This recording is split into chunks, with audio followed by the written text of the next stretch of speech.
Now, in a boost to US, India, Australia, Japan Quad alliance, the US House of Representatives has passed the Quad bill, which instructs the Biden administration to establish a Quad intra-parliamentary working group to facilitate closer cooperation between the member countries.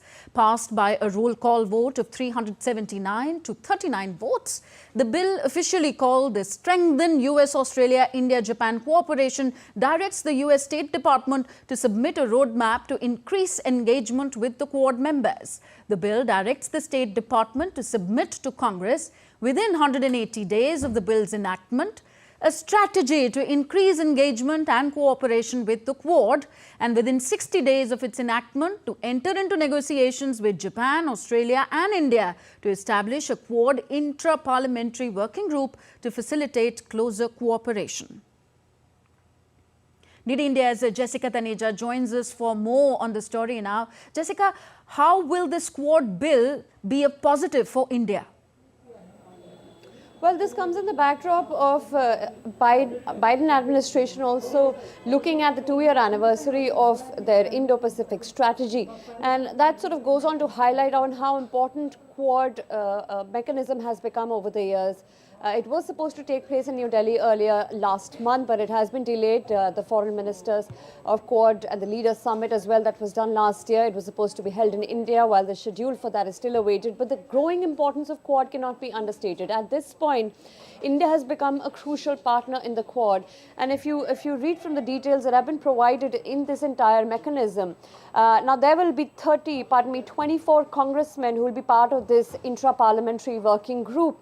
And that would require constant, of course, deliberation on what the group comes up with, specifically in 3 key areas. First, talking about exchanging information and preparing for future pandemics. The second one on critical emerging technologies. Now, if you recall, Tanvi, last year, the ICET, or the Initiative for Critical and Emerging Technologies, the initiative was signed between India and America, where there would be a resilient supply chain for semiconductors in the pipeline. That particular aspect has been taken forward.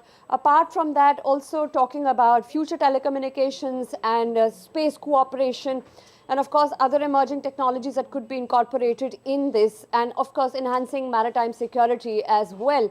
And now remember, Joe Biden's Indo-Pacific strategy places India as the net security provider in the region, and that sort of gives a lot of significant heft to the relationship. And not just America, but other countries as well in Europe are focusing on their Indo-Pacific strategy. So the West clearly looking at how the Indian subcontinent, of how a greater role that India can play in the region can be capitalized. Yes, and of course, with the bill getting this broader consensus, it also reflects a broad bipartisan consensus in the US House regarding the importance of strengthening cooperation within the Quad framework. Right, and if you look at other reports, there are concerns for many other nations in South Asia when it comes to the domestic politics at play in America. At the moment, it is turbulent, of course. America is headed for elections on November 5th. That is going to be crucial. With the change in administration, the change in policies come in or not, how will that play out?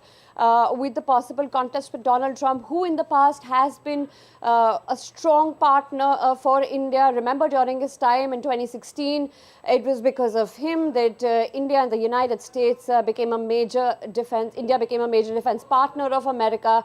So even with the administration changes and America's long-term Indo-Pacific strategy, apart from APEC, of course, has become important, and this Quad initiative and more involvement, especially when it comes to economic ties and how to enhance the economic output in the region with the help of India. And also, Tanvi, not to forget investment in climate action, green energy as well. Both the countries have committed to providing more than 40,000 electric buses in the next few years as part of their initiative in the Indo-Pacific strategy when it comes to enhancing economic ties. And all of this, again, sums up how important and strengthened Quad is, also because how important a player Japan and Australia are to maintain peace and stability in the Indo-Pacific region. Right. Thank you very much, Jessica, for those updates.